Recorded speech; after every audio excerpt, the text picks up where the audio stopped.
Welcome back, everyone. Going to the second half here of Drop Frames. Flick it away, Co. There you go.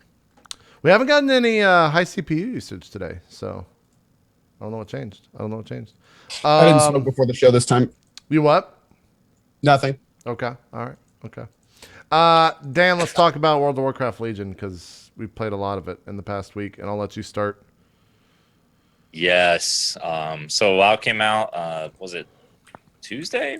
Monday night? Tuesday morning at 3 a.m. Eastern. Yes. And I have been so hooked on it because it's probably the best expansion since Wrath of the Lich King. It's just so good. I'll go one further and say it's the best expansion that WoW's ever had. 100%, without a doubt. Yeah, I would definitely put it up there with any of the other good ones, Burning Crusade and Wrath. It's very good. I have never been so immersed in the storytelling of the 5 different zones. Yeah. Each zone has a great story arc. Every quest is unique. A lot of them are very funny quests. And then every quest storyline leads to a boss encounter, and the boss is the dungeon in the zone. So you have this big culmination of the story arc into the dungeon for each of the 5 zones. And it's just a great experience for leveling. And every zone is just freaking beautiful in its own different way. And I think the music too of each zone needs to have a couple seconds of words thrown at it because I've usually when I play WoW I listen to other music. I haven't once muted the music in this game. Every fucking zone is just like it fits what you're doing, and it is also just fucking super peaceful and tranquil, and it's incredible. It's super good. It Yeah. makes playing really easy. Oh yeah, the music is best it's ever been. I want to get like just a soundtrack of just the tracks. So they're so good.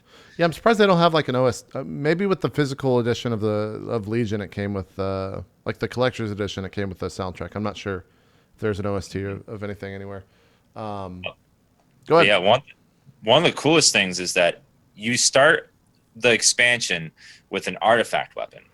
And this weapon is a weapon you will use the entire expansion. There are no weapon drops in the expansion pack at all.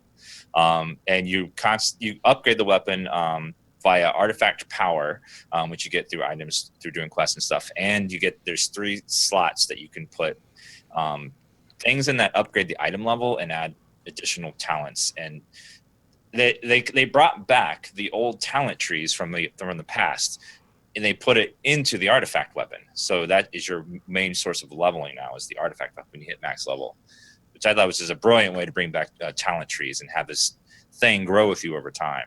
Yeah, and you can also change the appearance, and you could still like transmog it, so you can make it look like any other weapon that you've got in the game so far. But the weapon appearances are they've one of the things that's always been happening to WoW ever since Vanilla came out, or I guess right around the end of Vanilla and the beginning of Burning Crusade, is everything was like known. Like you knew what to expect at cap level for every expansion. Every item was data mined. Every boss was already known and what it was going to look like and all the abilities it was going to do. That happened for Legion, but not with everything. Like there's still things where a lot of people are like a world boss spawned last night, right? Spawned on all servers across the world. No one fucking knew why it spawned or what happened, but apparently within the world, there's these 10 little nodes that you have to go and find behind a hidden door somewhere in a cave, and you go and collect these nodes around the world, and that spawns the world boss. So like bringing back like old school MMO things into a game that launched last week, and people are like really like I like the fact that there's unknowns in it. It's fucking that's the way an MMO should be. The ability to discover shit like that is really cool, and not just have like, well, at 103 I need to go do that quest because the guide says to go do that. Like that type of stuff it takes away a lot of the fun for I think a lot of people. Yeah. And the expansions became so formulaic over time. You get max level, you do your dailies, you do your heroics quest, then you get offline, you do it again the next day.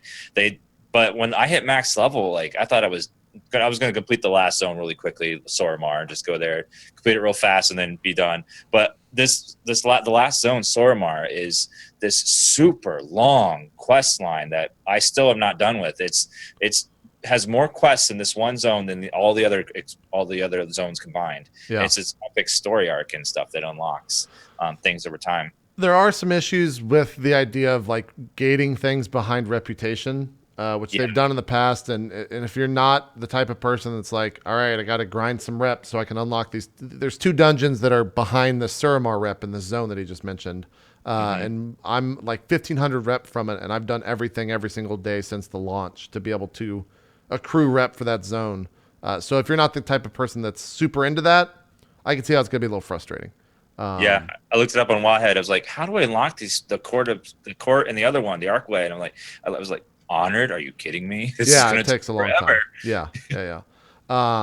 But I guess Ko and Zeke, you guys, we've been talking about it all week, so we don't know what to talk about that hasn't been said because we answer the same fucking, at least I do. I answer the same fucking 5 questions every single day. So for questions that you guys have, what are you guys thinking or throwing Well, why don't you go over those 5 questions? What are the 5 questions that people ask? The UI that I use is custom made. I'm using an add-on called World Quest Tracker. It's the one that pops down at the top of my screen. Yes, Feral is good. I enjoy it, as well as Guardian tanking. And number 5 is my item level is 841 right now. Those 5 things I get asked probably 100 times each time I stream. I'll change the one additional question that I have to answer. Yes, Prop Pally is awesome too. Yes, yeah. You get asked a lot about. There's a lot of the most interesting thing to me about this, and I don't know why it's interesting to me because of course it's going to happen, but the amount of people that I get coming to the chat and being like, "Dude, I just resubbed to WoW after I quit at X expansion. This is fucking awesome," has been staggering. Like there's hundreds and hundreds, probably thousands by now, of people that come into the chat and be like, "Dude, this expansion is so good. I'm so glad that you guys are streaming it here on Twitch. Not just me, but everyone is streaming it because you're making it known like this game is actually good again." So I got a quick opposite. question. I get tons of the opposite. People coming in my channel and going like, "Oh my god, an Oasis from WoW." Yeah, no, and that's definitely true too. The second I streamed Overwatch Season 2 last night, I had like moderators come into the channel and be like, "He's not playing World of Warcraft. I can watch the stream again." So that's happened a lot. Ko, you were going to ask some? Yeah, I'd like to know. It's a 2-part question. 1, how shitty is Tim's DPS? And 2, why is he to blame for it? Tim's DPS was around top in the group before he left, and then he didn't play for 4 days and we all learned our actual rotations, and he's still a little bit behind. And he also stands and everything. So he dies about 2 or 3 times a boss if able to be rezzed. But yeah, he's not the worst. We'll carry him just like he got carried in Overwatch. It's okay. So how's Tim doing? He's not the worst. He's not the worst. I like Tim though. I like that. It's probably one of the other reasons why I'm having so much fun with this expansion. In fact, it definitely is the fact that we do have 5 people that are running these heroics and then mythics with us, and it's not just like typically kind of like what Dan was saying earlier. I'll play an expansion, and about a week after that, I'll hit cap level. I'll kind of see everything there is to be seen, and then I'll quit because I'm just kind of playing by myself. But now that I have like a group of 4 that I'm playing with right now, that we kind of stuck to, we're always going to be this group of 4 because of what's coming up in the raids and the mythic plus stuff. It's more exciting. Like there's more interest, and it's kind of like the old school feel of like, I've got friends to play WoW with. Like that definitely ups. It's a game that you want to play with other people. Not it can fulfill a solo experience, but it's not the best way to live in that game, I don't think. Here's an actual question. And JP, we talked a little bit about this at the beginning of the show, but I'm interested to know Dan's response. And JP, if you want to tell everyone else, sure. What are your plans on raiding, and how far would you like to go with it? Go ahead, Dan. I would like to be able to raid with a streamer group like once a week and just see how it is, see how far we can get. Maybe 1 or 2 days a week. I don't plan on going super hardcore because when you're a hardcore raider, you really got to dedicate a lot of time every week to get through the progression phases. But yeah, I'll if people are going to do raiding, I will definitely be a part of it. Raiding was always the most fun for me. Like going back in the day, doing Karazhan 10-man was just one of the most fun experiences ever. That raid was so good back in the day. Yeah. I think for me, it's the same thing of it. Getting 10 people that stream to be in one place at one time or 3 times a week for 4 to 6 hours every week is kind of impossible because everyone has different fucking hours. Like some people stream early in the morning and some people can't stay up at late because they have a significant other that maybe wants to see that person one time during the day. like that's happened a lot with Tim. We had to stop last night because we were clearing the new mythics that the mythic dungeons that reset, and we had to stop because Tim has a wife and he kind of needs to like spend time with her once a day, or otherwise he's gonna get in a lot of trouble with that. WoW was responsible for a breakup for me. Yeah, No, like rather the Lich King days, we were both playing it, and neither of us wanted to get off. We had one computer in our house that would play it. The God's Honest. It wasn't time spent with each other. It was time like computer time blocked out, so she could play and I could play. It's like, baby, the raids take a little bit long. We're all wiping. I'm sorry. I gotta go. Yep. Like my dailies will not wait. Zeke, the God's honest truth was, I'm so happy that PAX was happening last week and Aaron was there because I could and I told her this. I was like, it worked out perfectly because you're gonna be busy with PAX. I'm gonna be fucking like no lifing WoW for a week and a half. I'll get it all out of my system. And then when you come back, I'll be done with it, like, or at least done with it enough to where I'm not going to want to play. You're kidding yourself. Don't even. No, it happened. I was telling you guys today. It happened this morning. Every morning I've woken up and be like, all right, I got to go do those dailies before they reset here in the next like 30, 45 minutes. Because I've been timing my sleep schedule to wake up right before a big reset of things for World Quest. Because there's like 5 or 6 that'll reset every 4 hours. So I'd wake up, do those quests, then go shower, go eat, do whatever I need to do, and then come back and do the new resets. Today I woke up and I was like, do I really need that 400 artifact power? Like, is that really that important to me to do? Nah. So it's starting. We're chipping away at a little bit, but it's still funny. cool. I had that exact same thing happen actually, Zeke, with Shadowbane and Lena. That was the first MMO my wife ever played with Shadowbane, and we only had one alpha account. Ooh. Couldn't get another one. And I made a deal with her. It was actually one of the first games she ever played. And I said, you get a character to level 10 and I'll go ride horses with you because riding horses is not my thing. And men take note. It worked. There you go. Like at level 9, she was a huntress. She had her little pet cat and she dinged 10. And I was like, well, there you go, baby. You don't have to play anymore. And she just kind of goes, what? What do you mean I don't have to? And I was like, yeah, you don't have to play anymore. You hit level 10. She's like, but my cat. Yep. I was like, and I just kind of turned around. I was like, well, I guess you can keep playing. Yes. There you go. There you go. This fight in particular is probably one of my favorite in the game when it comes to dungeons. For people that have played WoW in the past, or at least know the name Illidan, this room right here was the prison that Illidan was in after Warcraft 3 for like a bajillion fucking years. And the boss is another demon hunter that this entire area is pitch black. So someone has to collect the light in order to see any of the mobs down here. And it's just like really fucking smart mechanics that haven't really been in WoW before. And so it's a lot of fun. I think, Dan, you can speak to this as well, but I think all the dungeons are really well done. There's not one that I get or that we queue into or it's just like, fuck, we have to do this dungeon. Like that hasn't they all happened have yet. like unique boss mechanics, and like some are very cinematic. Like Maw of Souls is just the one on the ship is such a great boss fight at the end. Yeah. The big tentacle creature. It's massive. Yeah. But yeah, this fight right here has so many little things going on with the wall, the light mechanics. Like someone has to keep the darkness at bay. Like it's really cool fight. Do you see this wall right here, Ko and Zeke? The only way that you can see this wall is if you have the light, and it goes across the entire platform that you're on, except for one little area. And the only person that can see that little area is the person that holds the light. So you basically have to be like, hey guys, you got to walk over here, follow me. And if you don't, you're going to get like one shot. And then during phase 2, she does that while you're also tanking the boss. So it just gets like more and more harder, and then you got to like stand on this green shit. There's a lot of cool mechanics. One of the Odin, the final boss, they kind of go a little bit cheesy. You fight Odin. It's Odyn. Like Odin, he's the warrior class hall, and he's also like the fucking god of that respective realm. But when you fight him, he's got a lot of cool mechanics where you fight like the God King right before that, and you fight some other fucking like Greek. You fight what's his name? Heimdall, the equivalent of Heimdall, is like the guy guarding the Rainbow Bridge into the fucking Valhalla and all that shit. Like that's there in WoW now, which is kind of interesting to see. Wait, that's like real life lore. Yeah. They basically ripped that and put it into the game. It's very evocative. Also, if you've seen the Marvel movies, or rather, if you've seen Thor, it's very evocative of that because that was like the most recent thing that I had seen involving all of that stuff. But those are only two zones. Cheating.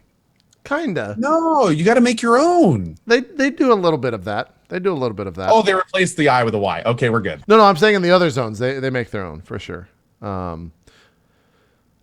Yeah, I don't know. The game, I'm having a lot of fun with it.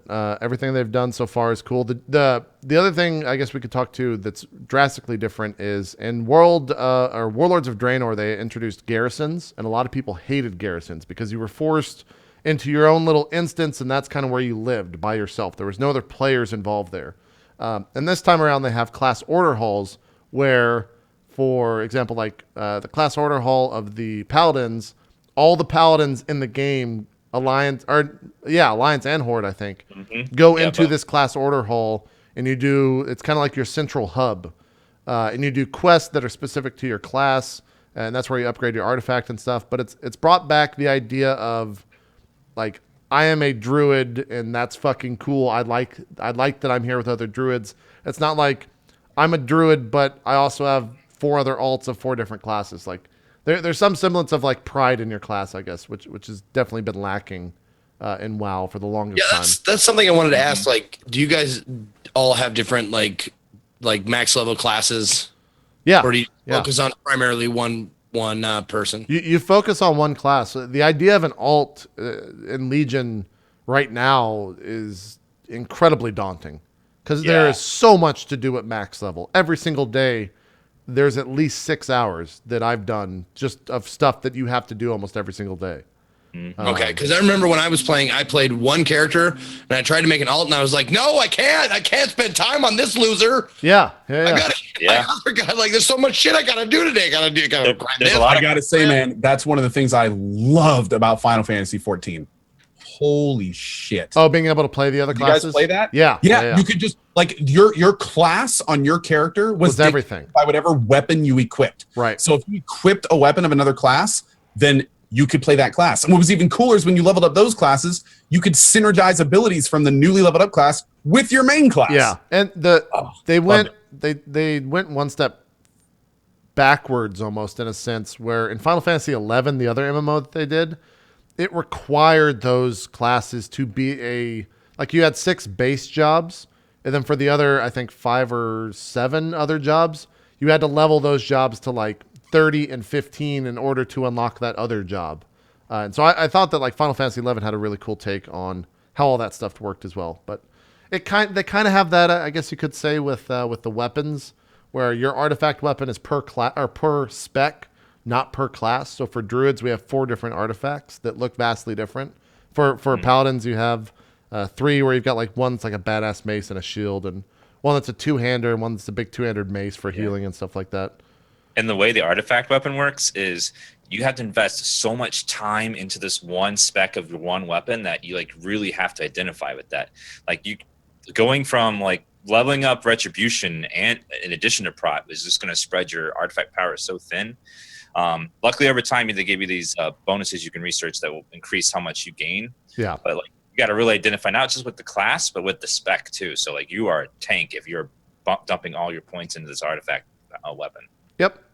It's and the other thing too that they released that came out yesterday. I don't know if you checked this out, Dan, but they finally came out with a World of Warcraft mobile thing to where you can log in. Yeah.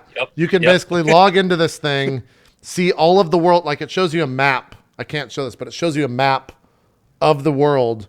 You can see all the world quests that exist. You can see all your missions that exist. You can assign different people to the missions, which is nice because you don't have to fucking log in. When these missions reset, you just get a notification on your phone. Yeah. So they took something that was like ripped from mobile games and put into WoW last expansion, and now have taken it out of WoW and put it on a phone, which is smart. Like, it'll keep people invested in that shit because it's a little tedious to always have to log in to go click 3 buttons and then log out. Now you can just do it from your phone. So it's good. But yeah, that's WoW in a nutshell. Like there's a billion things that they've added in, but it's the minutia of it all is way too much to talk about on a show that's not about WoW specifically. So how easy is it for someone who dropped it back in Wrath of the Lich King to pick it back up now? They've made it so easy because they give you a free level 100 where upgrade token where you can take even a level 1 character and make them instantly level 100, and then they train you with a little mission and then like a mini dungeon to where you can learn how to play your class and then go right into the expansion content. So you don't have to level a character anymore. Or if you want to, you can also level 1 to 100 as well. Yep. But why would you do that? If you want to just get straight to the new content, you can. Right off the bat. And that's what a lot of people have been doing. Like, Blizzard has said that they are going to stop showing, or rather talking about subscriber numbers to WoW because it became such a point of conversation for the community. But there was a quote that came out of, I think it was at PAX, from a QA person that said it was one of the largest numbers that they have seen in many years. So it seems like they're getting a shit ton of people back to subscribe, at least for the start. Of course, the telling number will be how many of those people stick around, August 7th, and how many of those people are still subscribed. So yep. I hate this. I absolutely hate you guys. No, that's the thing. We get a lot of those too. You guys talking about it. I don't know. I'm just saying I hate it because I remember. Yeah. It's like an old heroin addict being like, oh, when that needle goes in, it's no other feeling. Dude, that's what everyone said last week. That when the 6 of us were all playing, like we started off and we're like, yeah, we're like, we're doing 24 hours. We're starting at 2 a.m. We had all been up already since the day before. Like, this is going to be a really brutal 24 hours. It was the easiest 24-hour stream I've ever done. I had, at no time was I just like, I can't focus. It was just like pure gaming bliss. It was super like piped right into my veins, Zeke, like you're saying. And I had no issue staying up whatsoever. And I think I've put in well over 100+ hours in a week streamed of this game, which I have not done. Maybe Overwatch is the only other game that I've done since then. How have the numbers been? For viewership? Yeah, you don't have to tell me, just tell me how they've been up or down or whatever. It depends. One of the things that sucks about playing with Lyric is that he's kind of like a viewership sponge. And so, so if you're live and you're playing and we play together in the same group, you're going to get pretty trash viewership. And Tim the Tapman was actually joking about this the other day when we were live. We're like, if you play with Lyric, your numbers are going to be completely down. But the second that he goes offline, those 20,000 people that he's playing or that were watching him go to the people that he was playing with. So like that's been kind of nice. The second he goes offline, they usually jump to Tim, then they jump to me, or then they jump to Strippin, or then they jump to Shorty.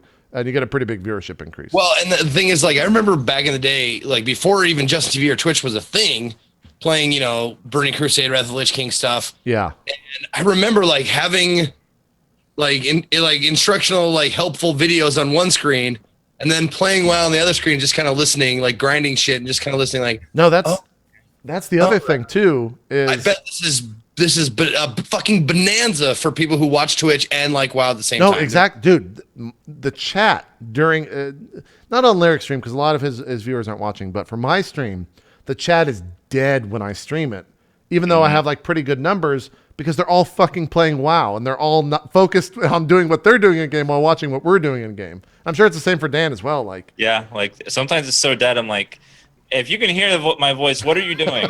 Leveling and Saramar, doing class, doing my dailies. Like they're all just playing. Yeah, and listening. Yeah. So guys, I'm going to go ahead and flip over to an 3-minute block of ads every 10 minutes. There you go. Exactly.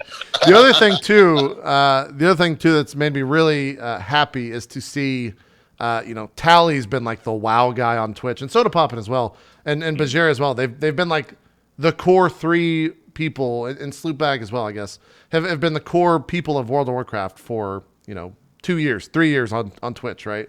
And now like it seems like, at least to me, again, I don't want to speak for them, but it is paying off in droves. Like Tally's been at like 9K plus. He's doing like 240 hours streamed straight, where he's having people come onto his channel and play while he'll be sleeping on the camera Like he just sleeps on a bed that he pulled into his room.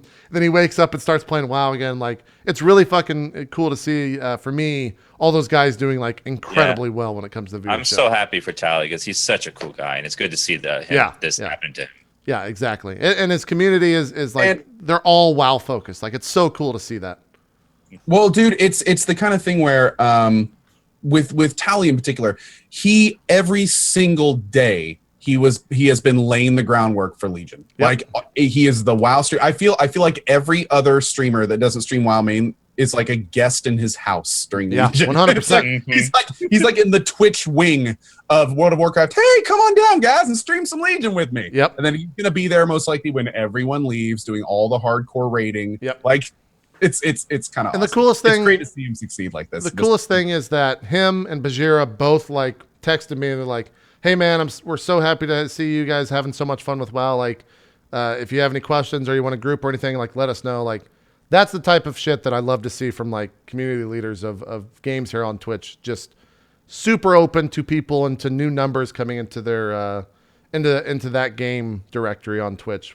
Because of course you should be like that. You shouldn't be worried about like other broadcasters that are from outside your game, you know, coming into your game and like stealing your viewers, quote unquote. No, you should fucking celebrate that it's just putting more viewers into your directory so that when they go offline and you're online and you're a staple of that community, then they start fucking watching you and you get new viewership from that. Like it's cool to see that stuff. It's really nice. It's really nice. So that's WoW in a nutshell. I'm interested to see, I think just like everyone else, how much people stick around, including myself. Like a month from now, am I going to be playing? Next week, I don't even know. Next week, I have so much going on with the Roleplay Live show. I don't know how I'm going to play every single day. You'll find a way. Well, the thing is I don't know if I can because Sir Scoots is going to be at my house on Monday through Monday. And so anytime I'm playing WoW, he's going to be like, "You got to get off that WoW, man. We got to go do this shit right now." Like, he's going to be there. He's going to be like that good friend behind you. Yeah. Help, JP. He's going to be there. He was like, "Bro, let's go watch a movie, something. Just stop playing, JP." And the other thing is on Monday, the rental house that we're renting all this production company is going to come drop off like $70,000 worth of equipment. They're just going to be sitting over there, and I'm just going to be like, I gotta do my, I gotta go set that shit up.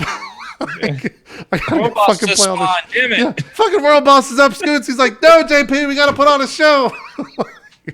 We gotta do all that shit. So you're like hanging on to the edge of the screen, like, no. Yeah. Exactly. Exactly. That was the funniest part is we had a production meeting maybe the day before yesterday, right before we went to stream. And Scoots has been really good about like, yeah, you know, let's talk before you start streaming WoW, because he knows I've been doing like 12-hour streams every single day. And the meeting was over and I was just kind of shooting the shit with him. And I was like, man, I got to do I need to do this thing, but I haven't done it yet because I've been playing WoW. And he's like, "Well, then stop fucking playing WoW, you idiot." I was like, "Oh, that's a really good point, man. That's a great point." But then I just played more WoW. So eventually we'll get everything done. So WoW's a good game, though. We're all enjoying it a shit ton. I hope it continues for sure. What have you guys been playing? It's been 2 weeks. So I finished up Nuka World. Oh yeah. Was it Dan? Were you talking about checking that out? Did you play that as well? The Nuka World DLC? No, because it came out the same time as WoW. So that's what I thought. that. Yeah, there was someone saying that they wanted to check it out. How is it, Cohh? Dude, I gotta say, I loved playing Nuka World because just like Zeke, like everyone was coming in like, "You're not playing WoW. Yeah, I can watch you." Like it was fantastic. But as I know, Dan is a huge Fallout fan. And probably will thoroughly enjoy it. I'm going to keep my commentary on this very sparse. And short answer is Nuka World, just as large or larger than Far Harbor, new perks, new weapons, lots of new armor and things to look at. The world is very fun to explore. It is very cogent. There is a new major mechanic in the game. And I mean like major, like it can change what you've already done, and some people spent hundreds of hours doing in the base game, which is pretty cool. I don't want to get too much into it because it gets a little bit spoily if I try to go into it. The only the only big downside to this DLC, and again, this is not really spoiler, but the big thing is you get to a point where to get to some of the awesome parts of the DLC, you have to be evil.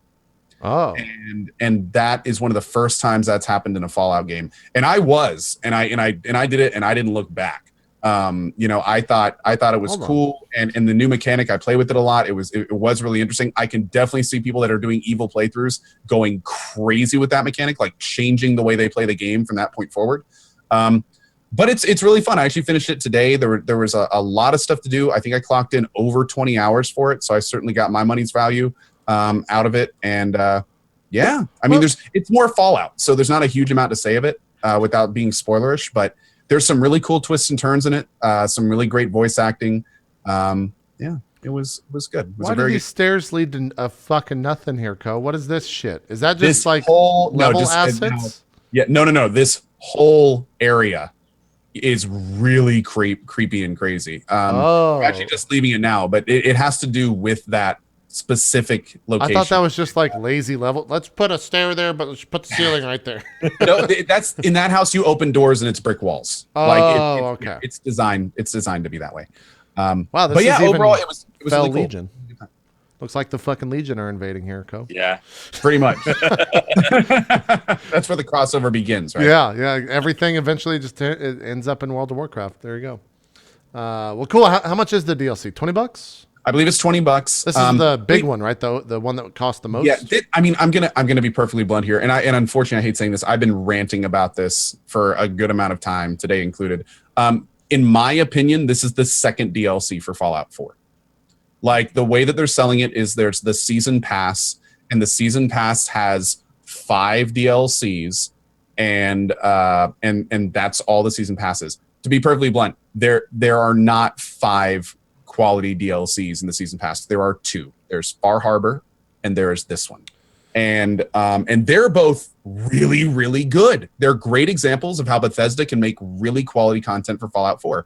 Unfortunately, 2 of the other DLCs are building DLCs, and some people don't even build in Fallout 4. Yeah. So literally, for some people, those mean absolutely nothing. And the third DLC was a new companion, which is kind of cool, with a little mechanic attached to it. You can switch out parts on them and stuff, kind of cool. And then like 1 quest line. That's not a DLC. When you look at Fallout 3 and look at New Vegas, there were like large, cogent, mini microcosms of content that were all cool. And, when people were talking about what's the worst one in Fallout 3 New Vegas, they were still like 15 plus hours worth of content. But for this season pass, not only is it the most expensive, but again, it only really has 2 DLCs. But again, to mention though, they are really good. Far Harbor, huge amount of fun. Nuka World, huge amount of fun.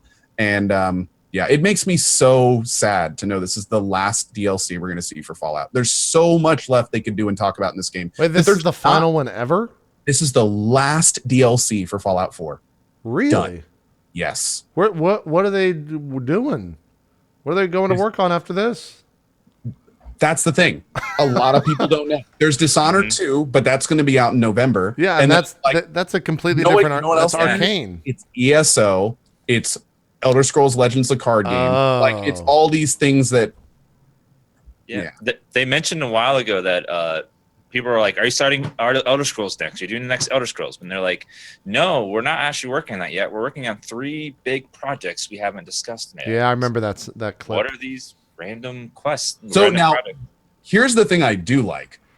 There are some hints that the fact that we haven't heard of any major big releases is that they may have they also got Prey and stuff too. But they may have something big coming out next year, and they may try to do what they did with Fallout 4, where they announce the project, and then like multiple months later, we have the product. Yeah, they set a pretty big precedent for themselves by doing that. So anytime they don't do that, I feel like everyone's going to be like, well, you fucking did it People before. felt like Bethesda dropped the ball this year. Yeah, at E3. Absolutely Yeah. right. Yeah. Yep. People felt like this year that Bethesda dropped the ball, and it's like they really didn't. They actually had some decent stuff, but because they wowed us so much with the Fallout 4 stuff, it's like now the bar is so high now that not even they can get to it. So some people are theorizing that maybe between Dishonored 2 and Prey and the card game and ESO that there's got to be something else there. A lot of people in chat are like Fallout 5 and Elder Scrolls 6. Elder Scrolls 6, we know for certain that Todd Howard has said it not next year. He said it could be a couple years. His claim was that he is waiting for the technology to catch up, and no one knows what he means. He's obviously waiting for the PS4 Pro to launch. Obviously. You know? He's got to get that HDR and Fallout at 4K. Yeah, today he was like, finally. It's here. It's here, finally. I, for the longest time, thought that they meant VR. Like maybe they were waiting for computers to get to the point where they could render like an Elder Scrolls thing in VR. But my chat brought up the very good point today that maybe that's indicative of a new engine. Like maybe they're wanting to finish a brand new engine. I hope they're finally get off Gamebryo. So, that could, and I agree. They were right in that regard. That would be a very reasonable thing for them to say. And it takes years to develop a good engine. Of that scope. I mean, no one does what Fallout does or what those games do in terms of. And they do their engines from the ground up. Yeah. So yeah. Or in that case, they licensed it. But yeah, I think they probably would this time around. They're big enough to do it themselves. So yeah.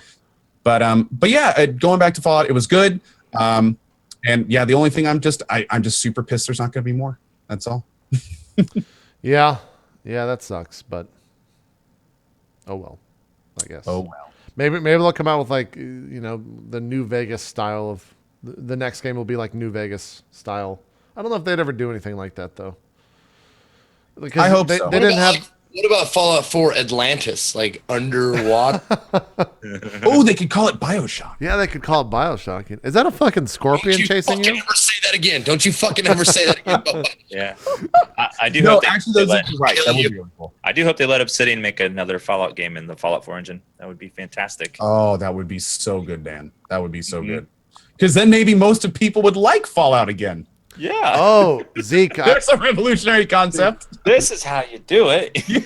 Zeke, I have a story to share that relates to WoW, but it's not actually about WoW. Okay. Last week, before the game was launching at about 11:30 at night, right? I woke up. I tried to nap as much as possible. I had too much adrenaline. I was too excited for the game. So I woke up like 11:30, 10:30, and I was doing laundry. I walked in the laundry room, and there on the floor in the laundry room was a centipede that was about probably 7 or 8 inches long. It was a Texas red-headed centipede, which is poisonous. They're fucking red. They look real gnarly, real fucking gross. And I have like a, what's it called? Like a fear of things that doesn't make, like you can't talk me out of it, whatever that's called. Phobia? It's called being a pussy. Maybe not a phobia, but I can't think of the fucking term. Anyways. Okay. It's not a phobia? No. It's I can't. Someone in chat will say it. It was psychosomatic, like basically no matter what you tell me, I will always be afraid of that bug. Because I got 3 wasps stuck in my shirt when I was a kid. They stung the fuck out of me, and I like clawed off the first layers of skin on my shoulder. So it's like real traumatic, right? Irrational fear. There you go. Yeah, an irrational fear of just bugs in general. So I see this fucking centipede. And I literally exclaimed, I was like, oh, fuck that. Like, and I just like walked out. But I couldn't focus on anything else because I'm like, what if that bug comes in here during the fucking 24-hour stream, right?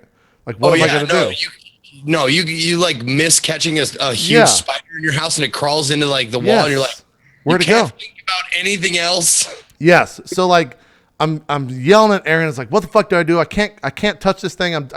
I'll freak out too much. I'm like, I don't know what I'm going to do. My brother sees my tweet. He fucking comes over to the house at midnight with like these giant fucking welding gloves and a giant like 4-foot long metal clamp. Catches the centipede, puts him outside, and that's how I started my WoW adventure with that huge rush of adrenaline. So I just felt like you should know that story in case you ever need any ammunition to come at me for. I feel it's only fair game. Because you didn't see the tweets, I don't think. Because it was so late. No, I saw the tweet. I saw the picture. Yeah. You tweeted a picture, right? Yes. Yeah, okay. No, I definitely saw that. No, like spiders, snakes, none of that. Rats, they don't bug me. Yeah. But that shit, like giant, like cockroaches, centipedes, like any insect style thing, like that thing that we just saw on the screen a little while ago. The scorpion? Yeah. Yes. That's what made me think of that. I saw the scorpion. I was like, oh, I should tell the centipede story. Fucking horrid. Couple quick notes, kind of like a director gives an actor. Yeah. You are much larger than most centipedes. But I think it's like the elephant. Also get this. Go ahead. You can apply force with a finger to destroy it. I'm not going to touch that thing though. Literally, a single finger. You can just. I know. I could have stepped on it too because I had boots. But the thing was, I for whatever that irrational fear kicks in, and just the sight of it moving, I can't fucking be in that area. Like, it fucks with me that much, dude. It's a huge fucked up fear of mine that I've never been able to get over. You can also extend a foot far out, and then using the No, same thing, man. Any appendage close to it. Anything that I could feel like the pressure of that thing cracking in, it just fucks with me too much. It fucks with me too much. I don't know. It's so a wait, weird you're thing. you're not only scared of it, you're also scared of crushing it. Not the idea that it's going to die. I want it to die, but just the feeling of it being crushed fucks with me. We're top of the food chain, bro. Deal with it. No, but it's the same thing of like, you know, like an elephant's afraid of a mouse. I think it's whatever that is. It's that type of shit. Yeah. Okay. Oh, okay. Yeah. It's a weird thing. I've thought about going. I've read a lot about like people that have the same thing. They'll go to a therapist, and the therapist will get one of those enclosures where you put your hand in, and then they have like roaches or like bees come out. Yeah, like, aversion therapy. Yeah, right? they like crawl on your hand and shit. Like, people said that's the only way they've been able to get over that fear. But the thought of doing that like stresses me the fuck out. Like, I'd have to. I'd have to admit, I'm sitting here like, yeah, just crush it, JP. And like 2 days from now, it's gonna be like, JP was lost when attempting to kill a centipede that whipped around and bit his hand. It was poison. The follow up to that story is on Thursday, so 2 or 3 days later, the lawn guy was out. I had to end up paying him on Friday, but I told him, I was like, hey, did you guys see any centipedes? Because we have a flower bed right out next to the laundry room. I said, hey, did you guys see any centipedes out there? We had one inside it and wanted to make sure your guys didn't get hurt. It's like, oh yeah, no, we saw about 20 of those, and I'm just like, like, well, did you kill him? He's like, well, we pull up weeds and there'd be like 4 or 5 of them attached to the bottom. I'm like, oh god, like, don't tell me this shit. He's like, I can put some poison on there. Your grass is gonna go kind of funny for a day or two. I'm like, just fucking burn them all, man. Just kill them all. Get them out. Just burn the lawn. Just burn it. Just fucking do away with it. So he's calling up like waste for disposal service. Like, you guys got one of any of those hazmat suits? I can't leave my house. Fucking John Goodman's gonna come out here, and it's gonna be arachnophobia all over again. That's what I'm hoping for. That's what I'm hoping for. Movie. Yeah, I need to watch that again. Actually, I can't watch that. That movie's terrifying. Never mind. Fuck that. What else? Zeke, did you play anything before you left for PAX worth talking about? Yeah, I played a couple of games. We talked about This Is the Police. Finished that. Yes. We didn't talk about you played more Hitman. We talked a little bit about that though, I think. Dude, I gotta say, man, I'm not the hugest fan of Hitman. Like actually, you know what? Hitman, when I say I'm not the hugest fan, it's because I haven't played a Hitman before this one. Like, full disclosure. Because it didn't like draw me in. I wasn't like, oh, this is a good story. I want to go try and play these Hitman games and stuff like that. But this one, I got so many people telling me, like, you gotta play, you gotta give it a shot. And I'll tell you what, it produced some of the funniest clips I've ever produced on my channel. Just shit that happens, the reactions, the AI, shit that they'll do. I gotta say, one of my favorite fucking moments, and I think it's on my YouTube or something, but I think it's titled The Streak or something like that. Yeah. You go and kill a bunch of people or what? No, it's not that. It's not a streak like that. It's a streak like this, where we're going around. I've choked out this guy. I've stolen his clothes, and I'm walking around like 15 minutes later, like in this guy's army clothes. I'm just like, hey, how's it going, guys? You know, I'm making small talk. Yeah. Like, you know, on the broadcast with like these guys, like in the barracks. And I'm like, hey guys, how's it going? Everything good? Good. Hey, and then you see this fucking naked guy like run like he runs like fucking past what me. The fuck? Like into the barracks, past me to the lockers to get another uniform. Oh, because you took his gear? Because I took his fucking clothes. He had woken up. He was like, I'm like, hey, how's it going? And then he sees this guy like straight past me. And I'm like, whoa, what's that guy? Oh, I choked him out earlier. Oh, that's what happened. Oh, I like that stuff. And then I run up behind him. No one's looking. I choke him out again and stuff him in the locker. Hold on, is this the clip? I think someone just leaked it. Let me make sure this is a clip. Yeah, I'm sure it probably is, because it's like a lot of people clipped it because I like lost my shit. I was like wheezing and crying. It was so funny to me. Here, let's see this. Oh my god. This is Yeah, it right this here. is it. This is it. I'm like, hey, whoa! Rock fast. The AI is so good at this game. Yep. And he killed him again. Get him out again. Throw him in the fucking locker because I took his clothes. And nobody even sees me do this. Everybody's got their backs. I love this game for this, dude. They just announced the fifth map is going to be in Colorado this week. That was a news tidbit that came out. Yeah, comes out September 27th, I think. Oh man, this game's fun as shit, though, dude. And there's so many other clips. Like I swear to God, like 20 clips made from this game. One of my other favorites was like, I was waiting for this guy. Like I was crouched, waiting for this guy to come around the corner. And I'm sitting there. I'm like, oh, he's coming. Oh shit! And the AI spots me, and you hear him audibly, like the character in the game goes, "What the fuck?" Fucking crowbar in his face. I love throwing stuff at those people. Bang, and he goes down. I love throwing stuff at the people in this game. It's because it's you just out of nowhere just fucking go full throttle out of nowhere, just throw it at him. It's hilarious.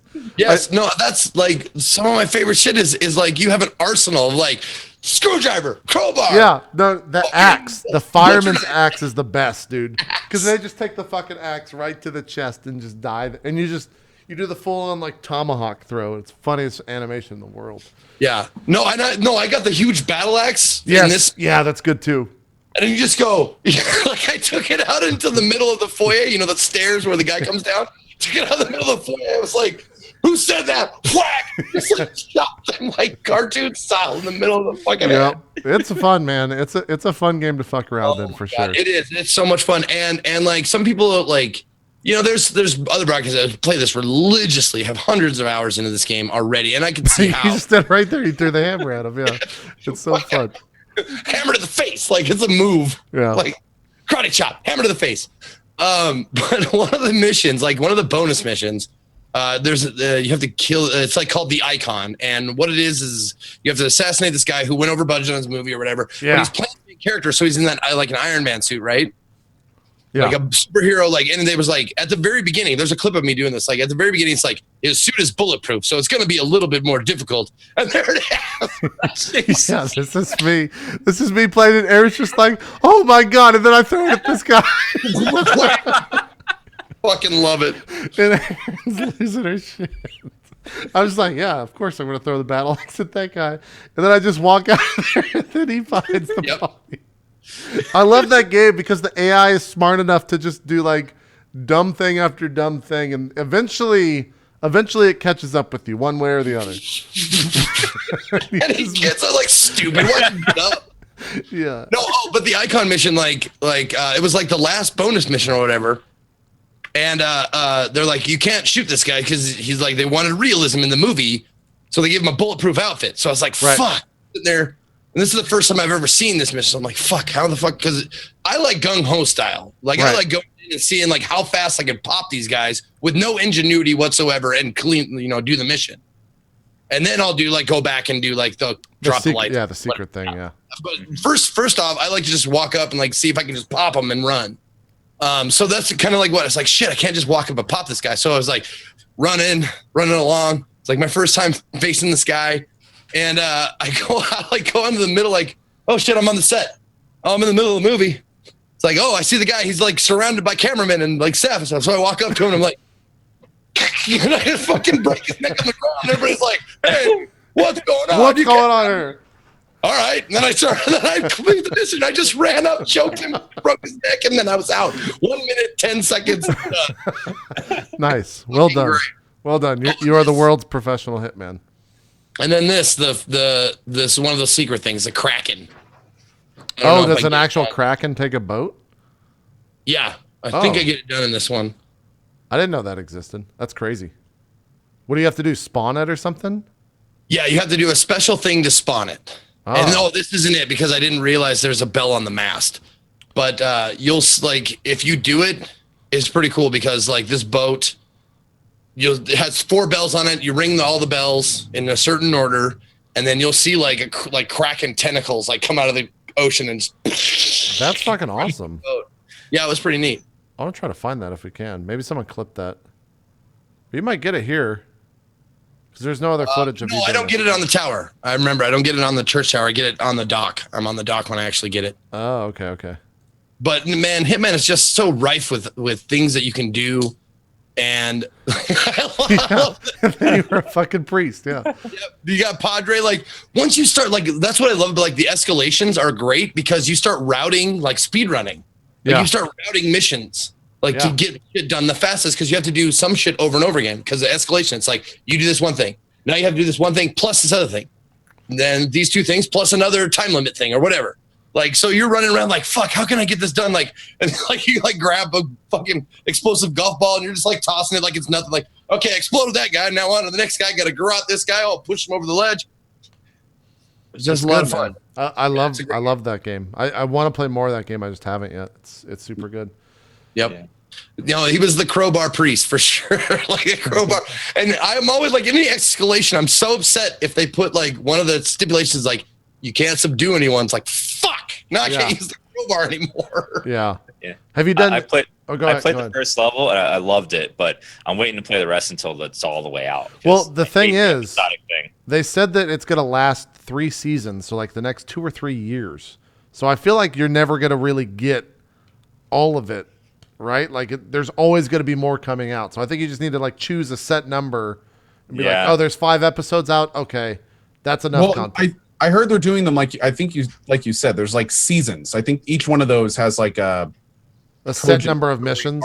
Because I'm doing the exact same thing Dan is, and I actually did what Dan did as well. I played the first mission. I was like, I really like this, but I'm gonna wait until I can play them like all back to back. So I heard like this one completes either at the end of this year or early next year. Okay. And then something like that. I think it's a fantastic idea because every couple months for years. I don't think so, at least. You just threw that guy out. Like, oh god, you're gonna die. Yep. And then, well, there's a tunnel down there. You find out like, oh, there's another route you can go, and avoid everybody and stuff like that. But it's just like the idea of a Padre, just like, yes, my son, you are forgiven. Now get baptized. Yeah, it's a good I love it when like the game seems it's like it's self-aware a little bit because the sarcastic thing, like you like fucking axe somebody in the fucking face and it goes crime noticed in front of like a crowd of people. No, it's got a very good sense of humor of itself for sure. Yeah, for sure. No, it's for all. It's like this is the main selling point for me.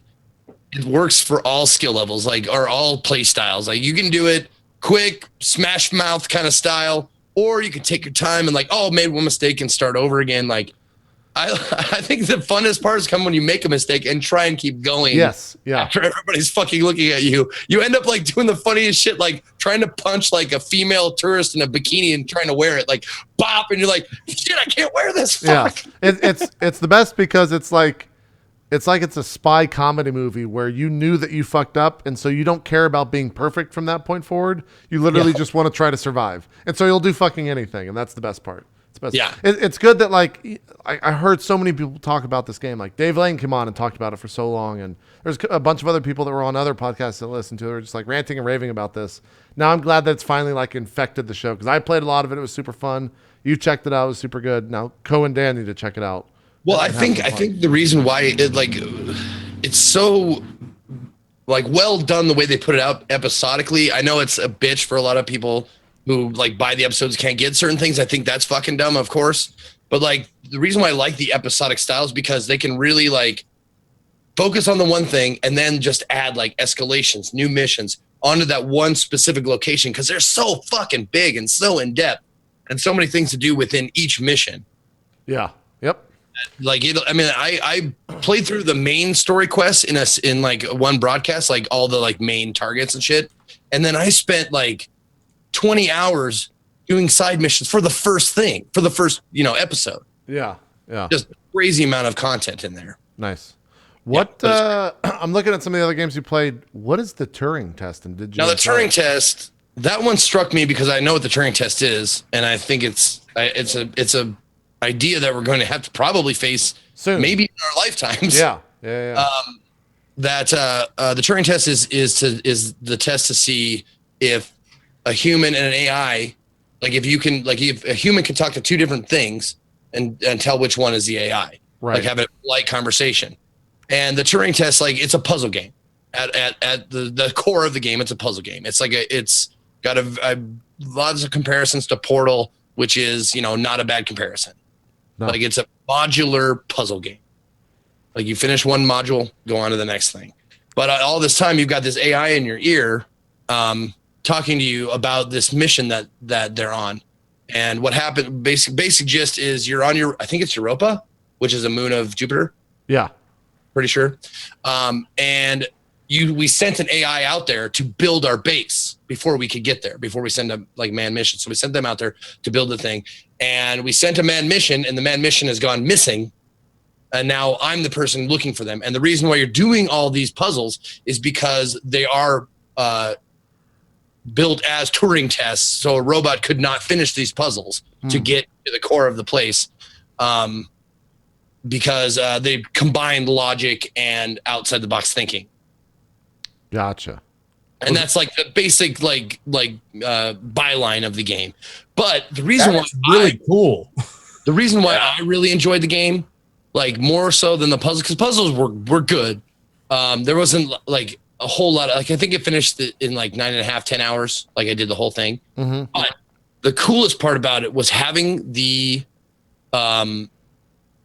discussions in chat about AI, about space travel, about like how we're going to do these things, like how we're going to expand into the universe basically as a human race, and having like people like bring up points and stuff. It was a really cool in-depth conversation. I'm really fascinated by this kind of stuff. I watch like documentaries and like, the cosmos and shit like that all the time. So this is like right in my wheelhouse, this like kind of discussions about like, thought experiments. Like, well, if we did this, then this would be a factor and yada, yada, yada. It was great. Yeah, I beat it. Yeah. And was, just without spoiling it all, was the ending satisfactory? No, it was funky. I'd say it's kind of funky. Okay. It's yeah. How long did it take you? There's nothing. I mean, like, it's not. There's nothing like not a huge like list of things you can spoil about this game. Yeah. It's just it's a very cool like thought experiment, like provoking kind of a thing. Like they also bring up like if you can construct an AI that's close enough to human thought to be indiscernible from humanity, is that not now human? Like, is it not human? If I love that type of shit. Like a human, walks like a human, acts like a human, talks like a human, is it not human now just because it has like biological organs, but it thinks exactly like a human being? Is that still computer? Like that kind of shit. I'm like, yeah, that stuff's cool to think about for sure. Yeah. And how long did it take you, Zeke? I think 9.5, 10. Yeah, I think that's what the VOD was. Yeah, it was 3-hour chunks. If you want to go watch it, Chad, you can right now. It was 4 hours, 5 hours, and then 40 minutes. Yeah. Yeah, I think it was $20 to buy it. Cool. Yeah, that was PC, right? I mean, what's that? It was PC, right? Yeah. Okay. I got it on PC. Dan, anything on your channel that besides WoW? I'm looking at the past stuff, and it's pretty much been WoW. Yeah, I was playing This Is the Police before. Yeah, and God, I love that game. Yeah, Zeke really loved it. I rage quit. Yeah, he rage quit it. So Zeke, you finished the game though, right, Zeke? Yeah, I did. Did you, Dan? Not yet. Okay. I still have to go back to it, but yeah, it's very dark, gritty, and not forgiving game. It's very brutal. Oh shit, Dan, you played Abduction. Tell me, is that game good? Oh yeah, Abduction. It's not as good as Myst was, but it's made by the people that made Myst, and I enjoyed it for what it was. It was a very beautiful game. It had some clever puzzles, but overall, I say it was a decent. It's worth a playthrough if you liked Myst, but if you didn't like Myst, I don't think it'll convert you. Gotcha. But I liked it. Graphics look really fucking good. Yeah, it was a very pretty game. Is that UE4 or what? Yeah, Unreal Engine 4. Okay. God, I wish every fucking game just used UE4. It looks so good. It's one of the only game engines where I feel like it's quote next gen looking. Every game last gen used Unreal Engine 3, so yeah. I'm hoping that'll happen eventually. Yeah, I'm hoping they go down that route. Like, have you guys ever seen? I think we've talked about it. Have you guys ever seen Paragon, that MOBA? Have you ever seen that at like 4K with everything maxed out? It's fucking one of the best looking games I've ever seen in terms of just like character models and stuff. The game is it's a MOBA, so your mileage may vary in the actual gameplay aspect, but it just looks so fucking good. What was okay? There was 2 other games. One I want to just lightly touch on because I had a blast with it because I did a lot of voice acting for it, like during my broadcast. Oh, it was Cat President. Oh, God. Cat President. And I played that for 2 minutes. Oh, God. I couldn't take it. It's so fucking. It's just dumb as shit. But I had a blast with it because I gave all the kitties voices and stuff. And basically, cats are only allowed to be president. Like humans can't be president anymore. So cats are now smart, and they're the only ones you can elect as president. So I was like, I voice act like different cats. You said Cat President, and then I see this. I'm like, yeah, yes. That's about what I expected from Cat President. Yep, I named myself Bernie Sanders. That's what I named myself. God damn it! Zeke. I worked for Dr. Nom Noms. Dr. Nom Noms I was the intern. I was the political campaign strategist for Dr. Nom Noms. And that girl you saw previously, she was my assistant, and then she turned herself into a cat because she fell in love with Dr. Nom Noms. As you do. I realize the insanity of me as I'm saying it, but it's exactly what you imagine it is. It is exactly that. There's no animation. It's all like visual novel style, and your choices barely matter, but the dialogue and I just had a blast with it. I don't know. Oh, and it's grayed out because I'm having a flashback. This is a flashback to a previous conversation.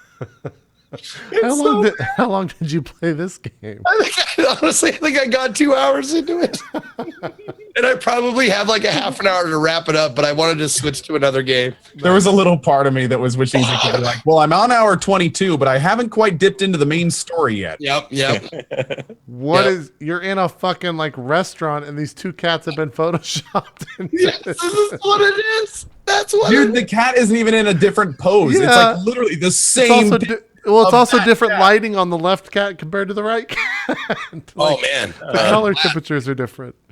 I had a blast doing all the voices and because Dr. Nom Noms is like a real Talk to me about it. Yeah, he's a smart cat, and he wants to lose the campaign. He only is in this campaign because he was pressured into being it, but he doesn't want to be president. He wants to lose, but he's the best candidate. He's like, he would be a good cat president, but he wants him. You have to convince him why he should be president and not lose this thing. And Dr. Nom Noms is this guy. He's from the streets. He's really, a knowledgeable guy, and he's been doing this a long time. And so much fucking fun doing this. I lost it when I saw the big fat cat with the Trump-like hair. Yeah. Yes. Who was that one? That was Thunderpaw. I think it was Thunderpaw. Yeah. One of the 3 other candidates. Yeah. Oh my God. No, it was dumb. It's as dumb as you think it is, but that's Rover. That's the cat. That's the cat. There he is. Yeah. There's Mr. Nibbles. Yeah, Mr. Nibbles and Thunderpaw, and Rover, who you not quite sure is actually a cat. You're not quite sure how he can run because he's not actually a cat. Maybe you're suspicious. Gotcha. This is why do you think that's truly this is only able to be played on the PS4 Pro. They only there's a VR coming for there's fucking VR. This is only available in 4K HDR. Has exclusive content. I heard it works with the NOS. Dude, why didn't you go with Rover? He's the best. He looks ridiculous. No, I didn't. I wanted to go for who I thought was good, who was the best candidate, and Dr. Nom Nom sold me. He had good policy, and his presence was. What I don't fucking know, man. That's a game. Yeah, good policy? We'll get fed twice a day and watered 3 times. No.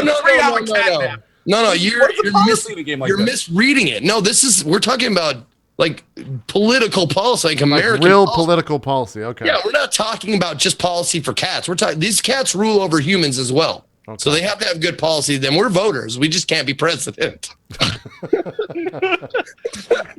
What drugs does someone have to do to create this into a video? Like, where do you go to Burning Man? You come back like, I've got it. It's called Cat President.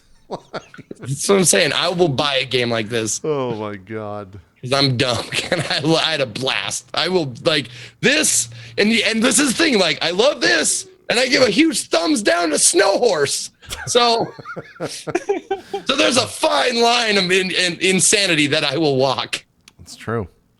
That's true. Oh, and if you see the cursor going over them, yeah, like they're making noises. Like, nice. You'll hear like and then Rover's, of course, he goes meow.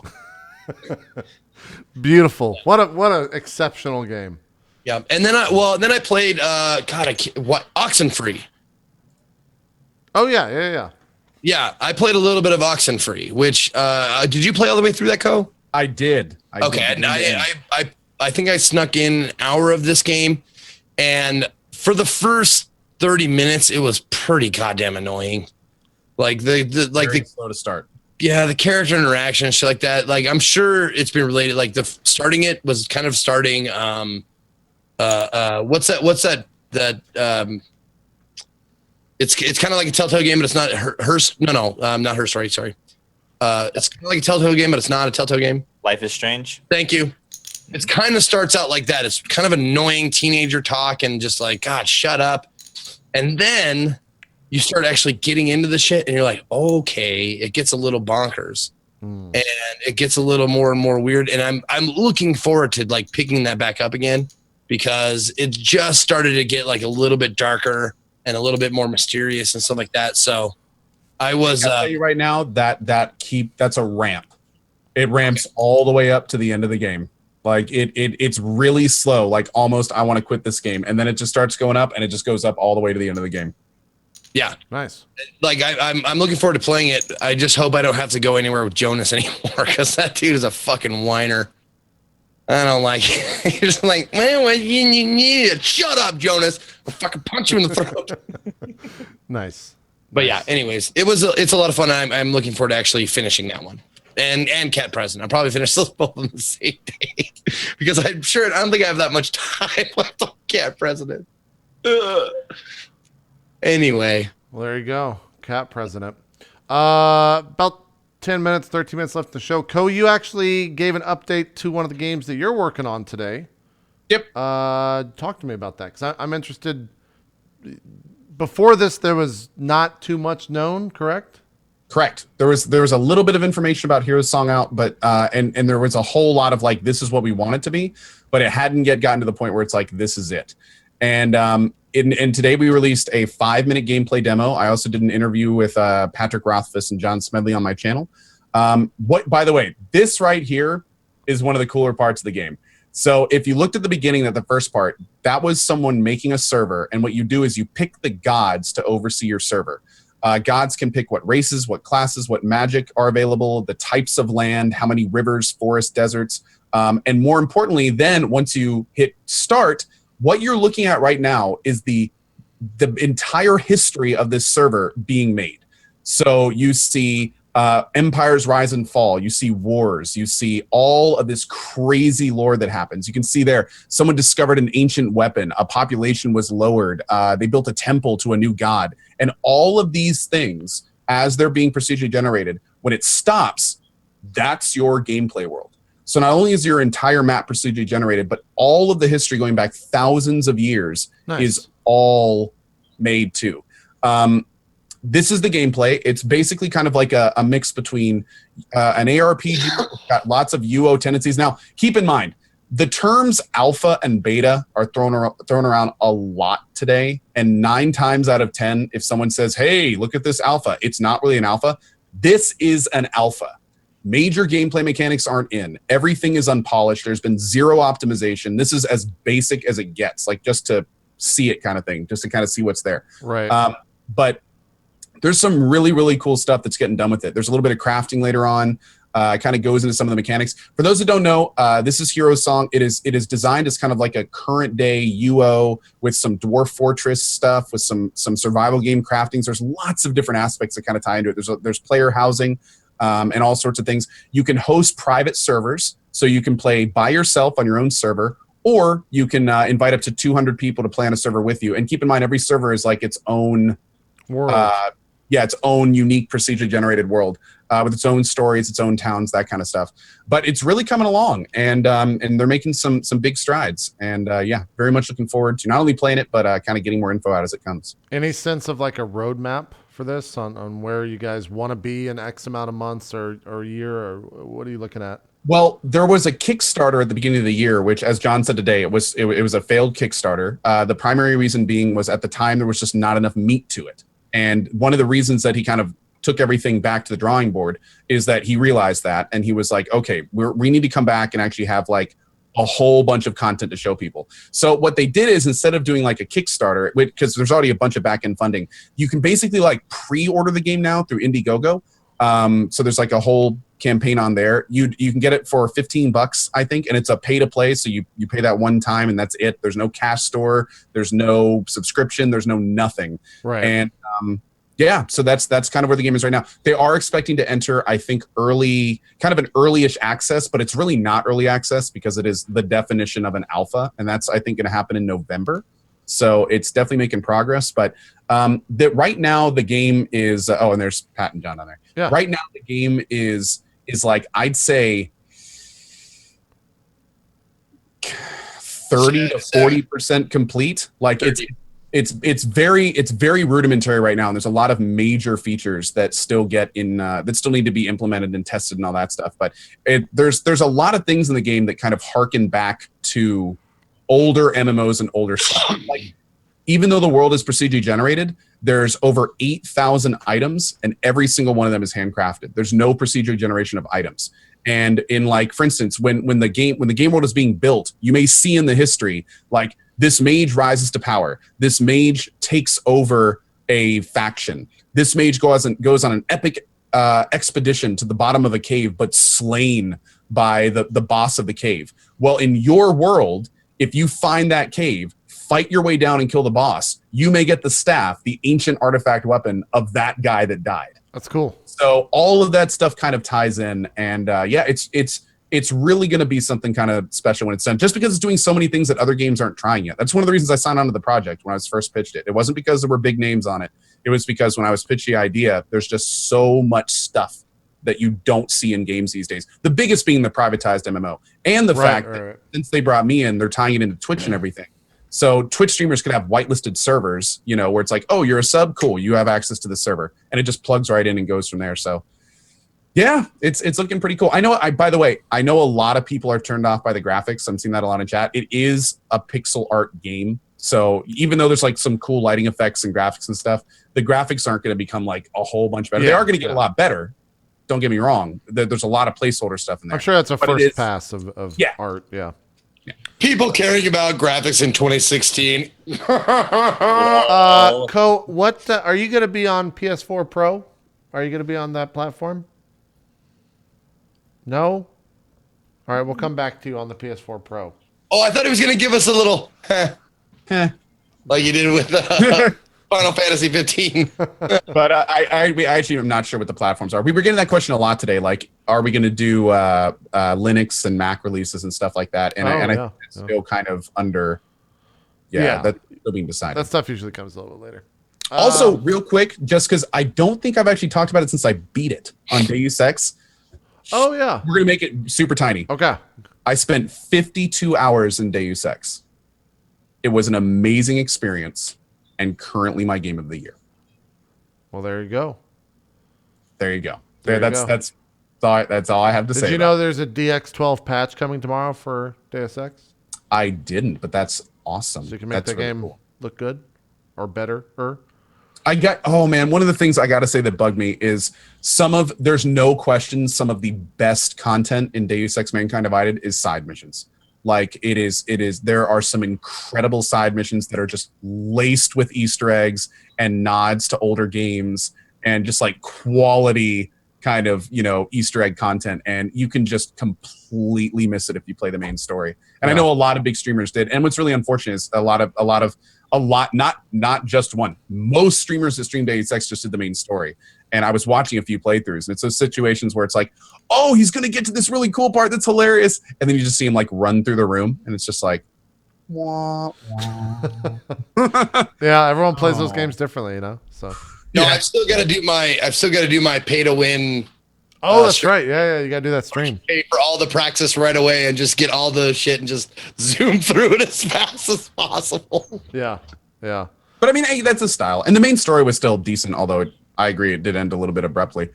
But also, for those that didn't hear, there's actually a story DLC for Mankind Divided that's going to be out in like less than 2 months. Really? Yeah. That was definitely scrapped. I bet you they cut that from the main game. Yeah. That plus the cash out thing definitely rubs most people the wrong way. In weird news, Halo Forge is now out on PC.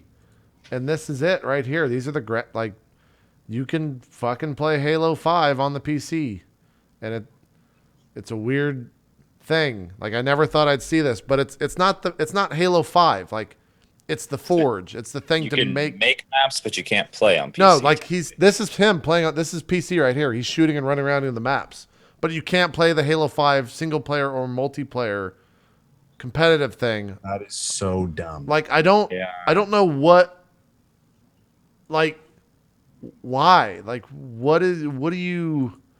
are you doing that so that you can keep your competitive world on the Xbox and it doesn't fuck with your tournament system that you have set up, or like? Okay, hold on. Maybe it's not making sense to me. Start over again. Tell it like you're telling a child. What is Halo Forge? Halo Forge is their map making thing in game. Okay. And they put it out on Windows 10 PCs to where you can play Halo Forge on Windows 10, but you can't play the single player or like the multiplayer matchmaking that is on Xbox One. You can only play Forge on Windows. In other words, you can't you can't play anything. The only thing you can do is design maps and test them. There's no single player game, there's no multiplayer game. Halo is not on PC, but the ability to make maps in Halo is on PC, and then you put it, I'm assuming, on the consoles, and then you play them on the consoles. I guess that's what you do, like, right? Look at the that's crazy. Like, look how that's like a super in-depth.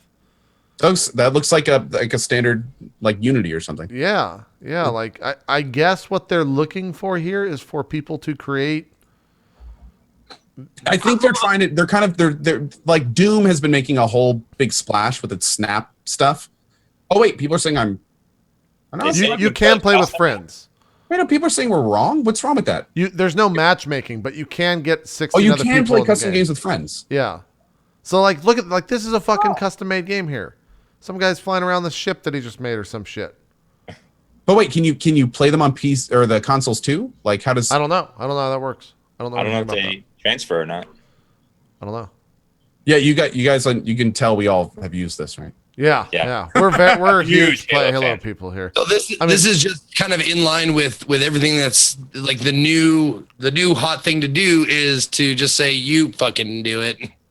You fucking make it like Mario Maker, like Binding by Birth, like Halo Forge, like you fucking do it. We're done. Peace. But I guarantee you what's gonna happen. Like for people that are huge Halo fans but hate the fact that you have to play on a console, they will figure out a way to make the maps that exist in the current multiplayer version of Halo 5 on Xbox One, get them onto the PC, and then play Halo like multiplayer on the PC in Forge without using the fucking matchmaking shit. Like people will find a way, and eventually that's what I'm going to wait for to jump into it. Because I don't know like what you would jump into this for right now besides just like playing these custom maps. So I don't know. That's a thing. Like here, is this, that has to be Xbox. No, this is PC right here. He's setting up all his resolutions and shit. It's just fucking so weird. that they would do that. And you can get it right now. It's free. You don't have to pay for it or anything. You wonder why they wouldn't just like bring they've Halo. got the engine over. They've got all the core components working on PC. Why wouldn't they just move the games over? I'd probably play Halos if they were out on the PC. Like, I don't know. No, I would too. It'd be awesome. Halo PC was fucking incredible when it first came out. It was super fun, way back when. I think they just keep Halo on the Xbox because if you don't have Halo on the Xbox, what the fuck do you buy an Xbox for right now? Like, there's no other exclusive game that you want to play. So, I don't know. I want to keep an eye on that just to see what comes out of it. I'm excited to see what they come out for next year for the Kinect. Yeah, you're pumped. See what other classics. The Xbox One S has its Kinect port removed, so you can have to connect to it. How dare they? How dare they? I was stunned. Oh man. I still have my Kinect in a box over in the fucking closet that I'll never hook up again. There was a game that came out for Kinect like 2 weeks ago though. That looked kind of cool, but that's the only game that's come out this year for it, which is pretty funny. So do you have a Kinect? Did you play the game for it? It was an indie game that I think they announced they were working on that at launch, and then like Kinect didn't get any support, so they ended up just putting it out. Because, like, what else are you going to fucking do? We're over a little bit. Did anyone play Attack on Titan, by the way? Did anyone check that out? I did for like an hour. It was pretty fun. I was surprised. Every time I've watched that, it's like, that actually looks kind of fun. Like, we gotta mention that Arky DLC, too. Oh, yeah, that's right, yeah. Zeke, what was that? Were you wanting to play it? What was that reaction for? Yeah, I did. I never got my hands on it yet, or haven't got my hands on it yet. Okay. Well, maybe... Is it console only? No, it's on PC, and the port's actually decent. Okay. Hold on, though. Dan, like, what did you think after an hour? After an hour, like, I want to go back play some more. Like, it was interesting enough where it's challenging combat. Like, the Titans get harder. It's all about trying to weaken the Titan enough to where you can get a kill off their neck. You want to slice their neck, but it's really hard to get there. Like when they're just normal, you got to make them weak a bit and make them like cut off their legs and stuff. But yeah, it had a really cool combat system. I was liking it. Zeke, I think you'll specifically like that. Have you watched the anime before, Zeke? Probably not, right? Yeah, no, I watched like I want to say 6 or 7 episodes of it. Okay, see, I think I'm the only person. I've only watched like 2, and I wasn't super into it, but maybe I just didn't get enough time. But the funny thing in the game, at least for me, and I think it's gonna be funny for you, is when you're just chilling there and a fucking like naked little baby man runs around the corner like that, and he's coming at you with his mouth fucking open and shit, and you have to fucking just take a sword and cut him the fuck up because that guy's gonna eat your friend. And I think that's fucking hilarious. That's why I want to play that game, because it looks like the right amount of dumb for an anime for me. So the story is very anime and very cringy if you're not into anime. it's very dramatic. Yeah. It's dramatic and yeah. So yeah, no, I remember I love like the whole idea behind like these swords and stuff. Like I like the look and feel of like the combat of the series, but like the story, and all the voice acting is in Japanese, so if that's a turn off for you, you probably won't like it. No, I like Japanese voice acting far better than I like English dubs. Yeah. And then subtitles, all right. yeah, it does. It definitely does. Then the other thing, which we'll touch on a little bit, because we are a little bit over already, was this whole ARC thing that came out. I didn't realize how pissed off people were until I think I commented on stream or something like that while I was playing WoW, and the entire chat just erupted. The issue is that ARC Survival Evolved, I had to get the full name right, was at PAX with a new expansion or a new DLC for $20, which is now available and you can buy it right now. But the game is still in early access for another month, which is $30. So the issue is that they're releasing DLC for a game that's in early access still and not just putting it into the main game, right? Well, that's one of the many issues. Like another one is that people bought Ark Survival Evolved, and now they've released a $20 DLC. And before Ark is done, they're like strongly promoting, like, go to the DLC and get all this cool stuff and bring it back and, impress your friends and make them wish they had them. And, it's like, it's this really, really kind of weird, like, dude, people paid for a game that's not done yet. And Right. you're literally saying that A, you can't play on these new servers that are the latest and greatest, and B, all the people that can are just going to show off all the shit they got to you. And, you know, it's really, really awkward. And I was in the same boat, JP. Anytime I talk about it in my chat, like the chat just erupts. Also, their Steam reviews have plummeted But over the last week or two. to me, like there's so much uproar. But if you go look at the top of Steam, it's number one right now. It's right there. Like, I don't know if that's if you can buy that slot or if that's only by. I don't know how Steam really works in that regard. But like, they're bitching, but apparently not enough because it's fucking selling like hotcakes. The thing to think about anytime this kind of thing happens, and I agree, to most people it's like, oh, $20, whatever. But it's important to mention that just think of being that person when that $30 game, that $30 base art game took you work and a lot of time to get. Like $30 is a lot of money to some people. Right. So to have this happen, and this new map and area is 2/3 the price of the base game. Can you buy the DLC without owning the base game? I don't know. Is it standalone?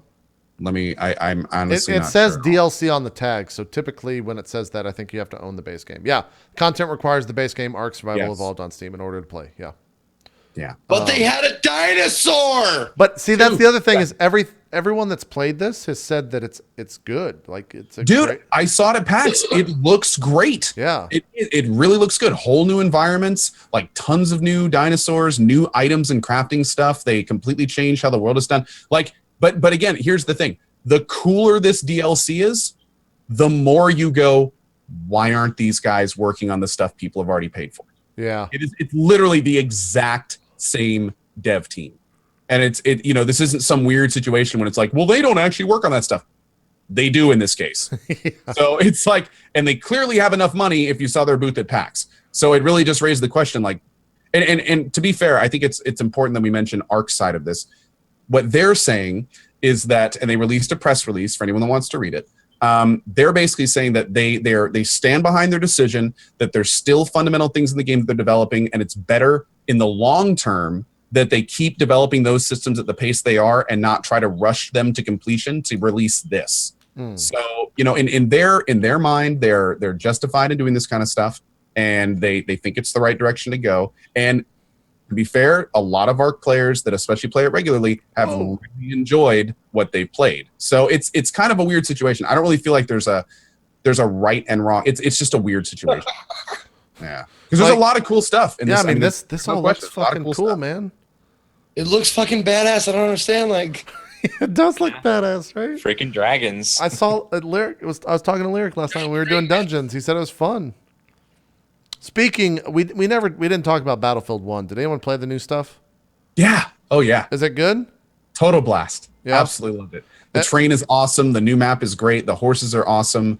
The weather, the sandstorms and stuff. and the Everyone desert. talked about the graphics. Like that map specifically is just breathtaking.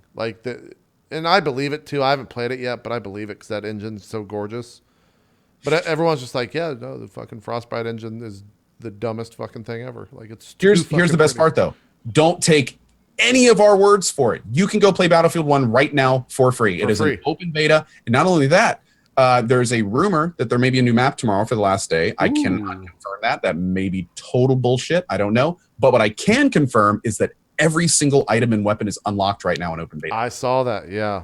So it's a very good time to jump in and play around and experiment. So I loved that alpha, but I don't want to touch it until it comes out because I don't want to have what I thought was going to happen with Overwatch and get burnt out before the game's even out. So I'm just waiting. I'm going to wait till October for it to fully come out, and then I'll play it then. But yeah. Overwatch real quick. I played season 2 on live. I hadn't touched that game in about 3 weeks. It took 2 matches, and I remembered that Overwatch is my game of the year still. I was right back into it.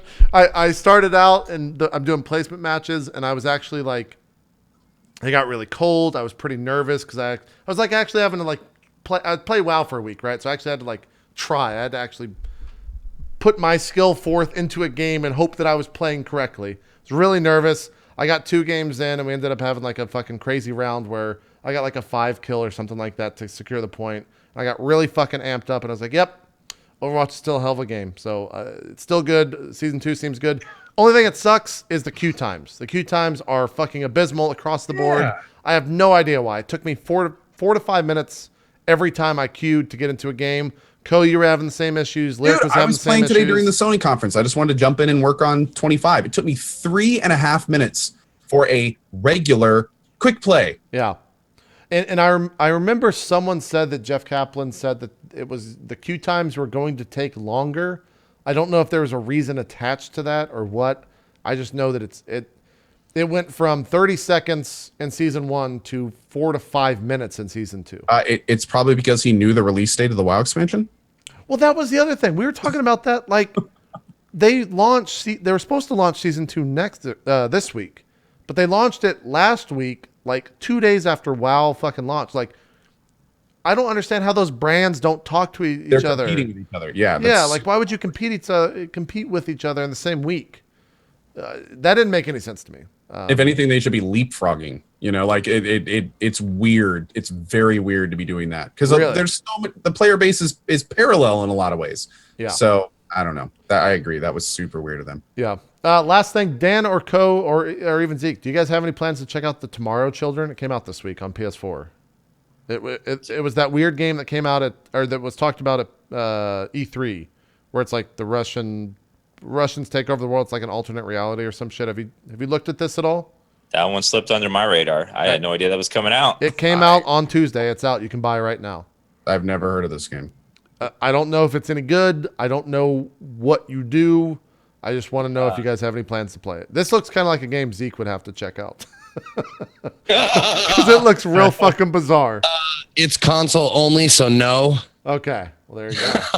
There you go. What is going on in that game? Hook up my PS4. Don't know what's happening right now. This is weird. I have no idea what's going on. But it's out. That sounds fun. I'll check it out tomorrow. Okay. There you go. I haven't seen a more confusing trailer in a long time. Yeah. No. I'm like trying to discern what it is. What do you do? Not a clue. I don't know. Let me see if it has a description on what you do. It looks maybe like a builder. So the YouTube comment or the YouTube summary is: a disastrous experiment has melted humanity's consciousness into a dismal mass known as the Void, and only you, brave citizen, can journey into it and recover what's left to rebuild the human race. That tells me nothing. I have no idea. Describe gameplay at all. I have absolutely no idea what you're doing there. Interesting. I'm not interested in that. Yeah. People are saying it's kind of civvy, like civil, or Gibbs says it's a cooperative town building game combined with resource gathering. So then I am absolutely out of that. Yeah. You just like all the magic words is like console only, like town building, resource gathering. I'm like, oh, it's free to play. Oh. Oh wait! Give me a little back now. Give me a little bit back now. Here's a Reddit comment. It's a co-op survival game where you can only see others if they are actually doing something, with the goal of making your town base the best. Play the alphas and betas for it. It's okay, but it's kind of dumb too. It's like playing Minecraft and someone keeps taking the stuff from your storage chest. The lack of private material storage and the fact that randoms can build whatever your town doesn't need is pretty sad. Plus, towns straight up die if someone stopped working in them because you have to defend themselves from monsters and to do what you need for ammo. That sounds like I don't even know what the fuck is going on. That also sounds like it'd be really tough to stream. Yeah. Problems with people getting their stuff ganked on like normal public servers, then streaming that would probably be very Stream sniping will be real in that one. Yeah, for sure. All right, we're almost 15 minutes over, so let's close out the show. We'll finish up and talk about everything next week. As of right now, there is a show next week. I don't think I'll have to cancel that because of all the stuff we're doing for the roleplay show, but we should be able to put one on. I'll let you guys know on Twitter. Otherwise, expect a show next week. Zeke, you want to start us off with some shout-outs? You always start with me. I always do. All right. All right, everybody. Hello, my name is Zeke the Third. Throw up those 4 R's in the chat. Just blow up that chat with the 4 R's. I love it. Just got back from PAX West. Still decompressing. I caught a little bit of the PAX pox, but I'm okay. So probably won't be broadcast tonight. I've got shit to take care of, like all kinds of stuff that I have neglected from traveling and being at PAX and stuff. But I will be definitely streaming tomorrow at my normal time at noon Pacific. I do variety games. I'm not even sure what I'm going to play next. But you can bet it'll be a winner. I want to thank Dance Gaming for being on the show for his third time? He's been on a good amount of time. Dan's second like real show. It was on and then E3 stuff. Dan's the type of guy where I can message him on Skype or message him on Twitter 12 hours before the show and be like, hey, man, you want to come on the show? And he's like, yeah, let's do it. I'm like, great. We're done. Bro, Easy. Fucking nailed. Easy. So thank you for being so great to work with. Zeke, the shout out. Follow me on Twitch, Twitter, and YouTube. All Ezekiel_III. And I will be there. That's where I'll be. So see you tomorrow. And that's it. Thank you to Co and JP for nothing. For nothing. Nothing at all. Boom. Nothing at all. Nailed it. Co, do some shout outs. Hi, everyone. I'm Co. Good to see you. It's always a big thank you to JP and Zeke, my fantastic co-hosts, and a huge shout out and thank you to Dan's Gaming, one of the funniest casters on Twitch. Thank you for being here, sir. We appreciate it. My name is Co. Again, you can find me at twitch.tv/CohhCarnage, same as Twitter and YouTube. Moving forward, we're going to be doing Enderal, going to be playing some Enderal, some Battlefield 1. We got some other titles on the way. We've got our God of War franchise playthrough coming up pretty soon. All sorts of stuff. But anyway, you can find me starting every day at 8 a.m. EDT and again at 2 p.m. EDT on my Twitch channel, and hope to see you there. Thanks for watching today.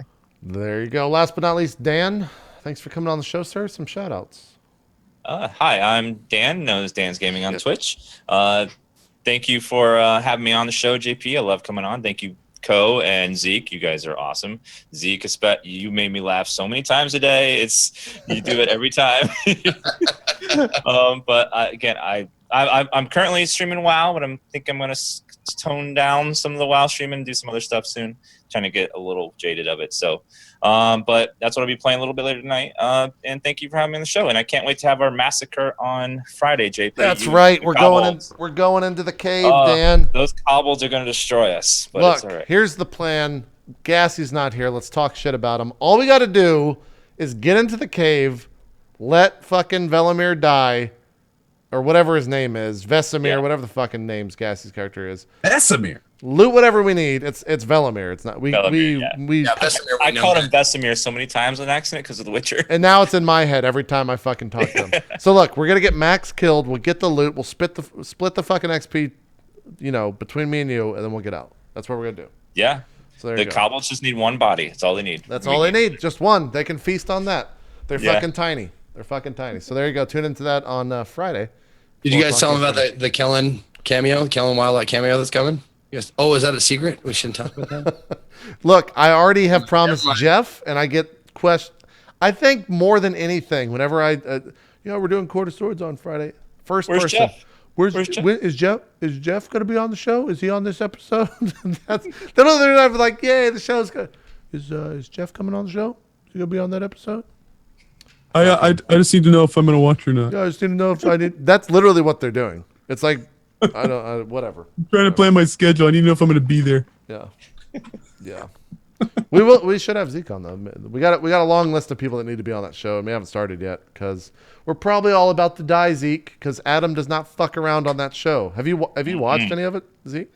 I haven't. I've got to catch up. That's one of those shows that I really like. Fuck the other shows; they're all garbage. But this show I actually kind of want to watch. Every episode that we've done on that show, we've pretty much almost died. It's almost been a fucking party wipe because Adam is like throwing it like the hardest part or the hardest fights at us every fucking time. It's a nightmare.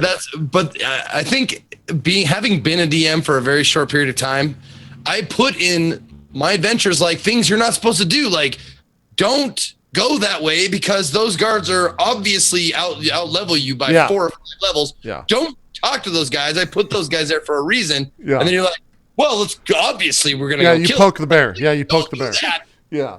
Yeah, Adam's not fucking around. So he's also back from Burning Man. So I want to talk to him about his fucking. I want to talk about that for sure. He told me some crazy shit.